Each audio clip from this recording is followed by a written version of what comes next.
Hey friends, welcome to today's video. Today is going to be the greatest day of your life. Many of you know I grew up on a farm in a small town in Nebraska, and a lot of the memories, beautiful memories I have from my childhood involve the experiences I had from the farm life.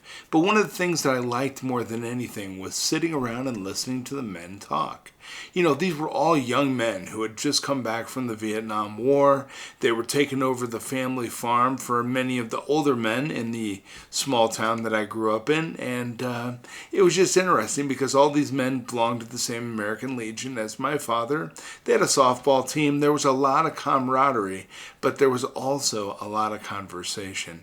And I used to love to just sit and listen to the men gossip. It was amazing. But one thing as I've gotten older that I've realized is there was a lot of leadership qualities being shared with me during that time in my life.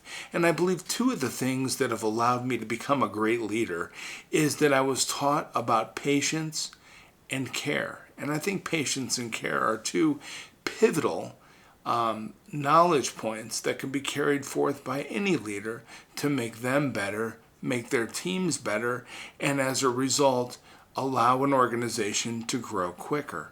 I do believe that farmers are great leaders in a sense. They embody this patience and care that I believe in. And by emulating qualities of a farmer, I believe that others can cultivate leadership as well and grow their organization. In a moment here, I just want to discuss the importance of patience and care in leadership and how you can apply the lessons learned from a farmer's patience in your own work.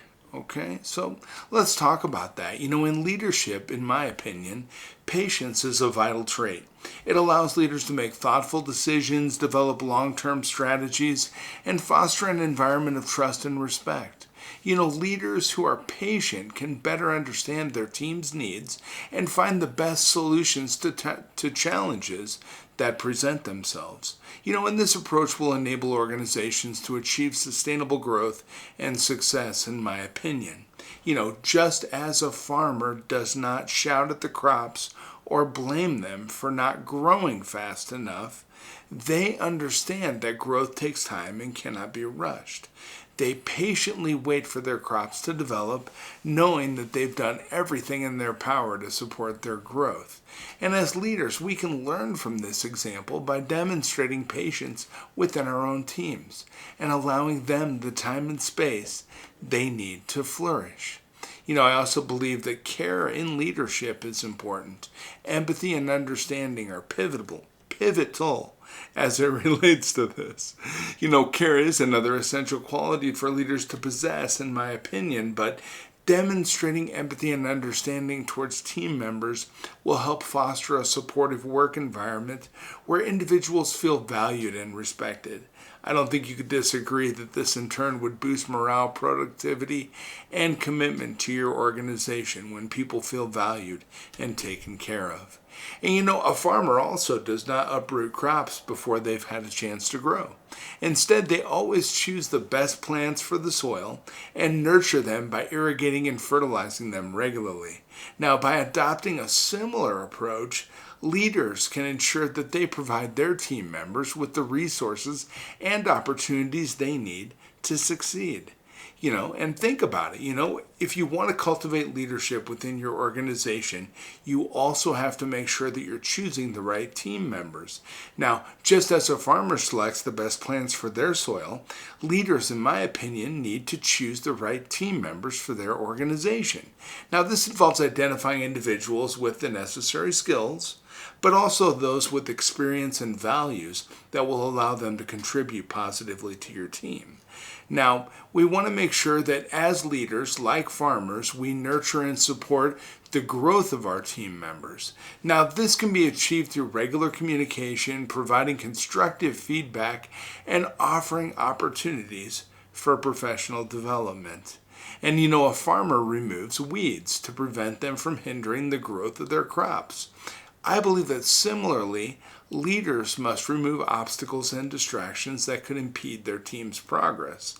I think you'd agree that this could involve resolving conflicts, addressing performance issues, or eliminating unnecessary bureaucracy. But as a leader, we need to be aware and step in when necessary to assure that our team has a functional approach to achieving camaraderie, and they also have the ability to get the work done, right? And that's very important. And like farmers, leaders also, must be prepared to weather good and bad seasons. Leaders need to remain adaptable, resilient, and open to change, recognizing that challenges are going to be inevitable and that overcoming them will lead to growth and development, not only for them, for their team members, but also for the organization as a whole. And I do believe in this. As I've gotten a little bit older and I think back to all the great men that I grew up around and all the hard work they put in, emulating their practices and leading by example is so important. And these are men that would go out, they had their work to do, they did that work. They didn't mess with distractions. We didn't have cell phones and laptop computers back then. We just had work, equipment, and work that needed to be done. And these are men that by an example they were setting for me for sure, went out and got done what needed to get done. And to emulate a farmer's patience and care, I also believe that leaders must lead by example. Now, this means demonstrating these qualities in your actions, decisions, and what that will do by showing others what you're doing by your actions and decisions. You'll inspire your team members to follow suit.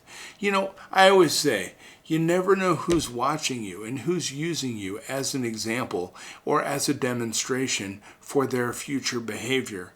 You want to be careful and make sure that you approach everyone with kindness and care and empathy, showing them that you care about their future and you also care about their current work today.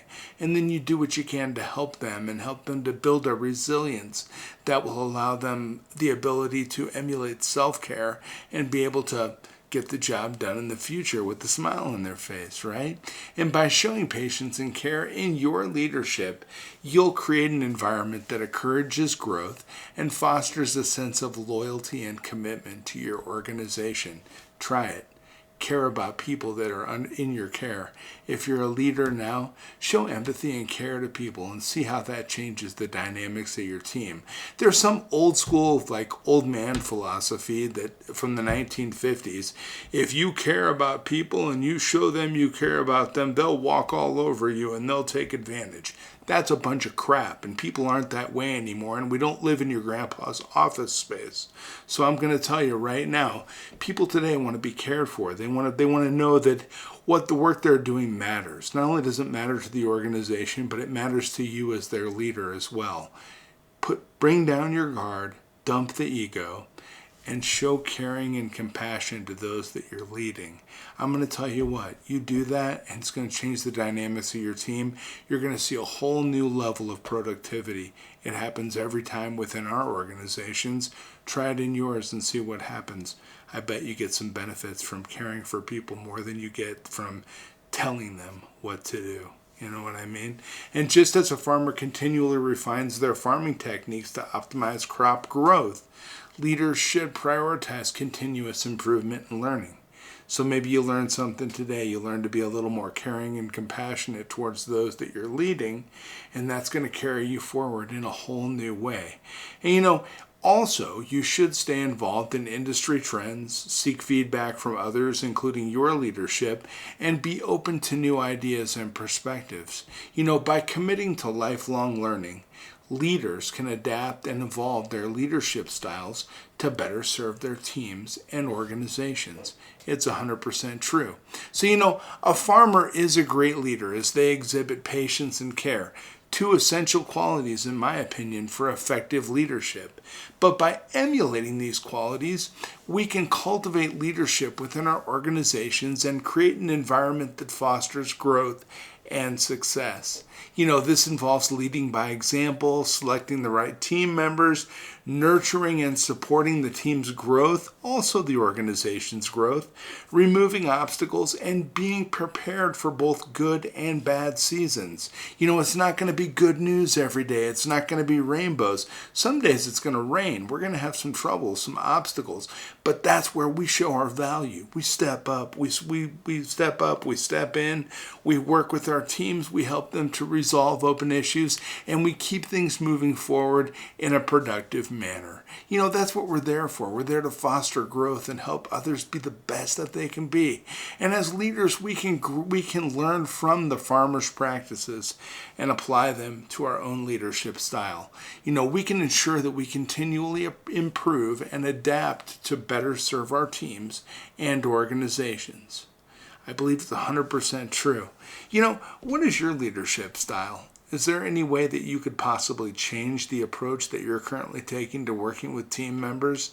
You know, sometimes leaders tend to get into stressful situations that can affect their own demeanor, you know, and their own approach to working with others. And we may not always realize the approach we're taking, but the way that we speak to others and the way that we ask them for their assistance, one can be with kindness and can be in a good way where people are happy to help. Another can be a more demanding tone, and we may or may not mean for that tone to be demanding, but when it does happen, it can be belittling, and it can feel to others like, hey, they just want me to get this work done. It would have been nice if they could have said please or thank you or something like that.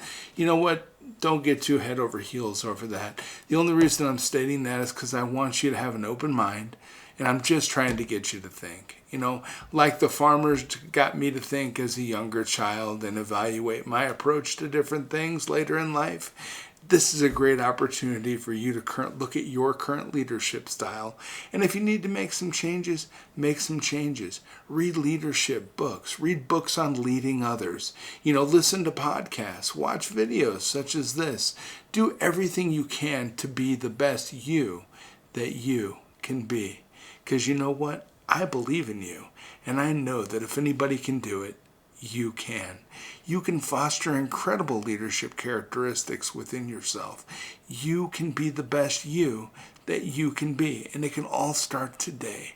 Today is going to be the greatest day of your life. So let's start carrying forth some new leadership qualities. Let's open our minds and let's try to be the best that we possibly can be. Let's work with others to help them be the best that they can be, so that our organization or any organization that you work with comes out better overall. And that's your value add. And when you enhance your value add, everything will change for you. Now you're in a position to make more money, take on more responsibility, and be a bigger and better you than you've ever been before. And I know that if anybody can do it, you can. I care about you, I believe in you, and I think that everything is going to work out fantastically for you as long as you apply yourself and open your mind to thinking and to continued learning. Have a wonderful day, friends. I'll be back tomorrow. Think today about how the lessons you've learned about how a farmer shows appropriate leadership characteristics could apply in your life. Have a great day.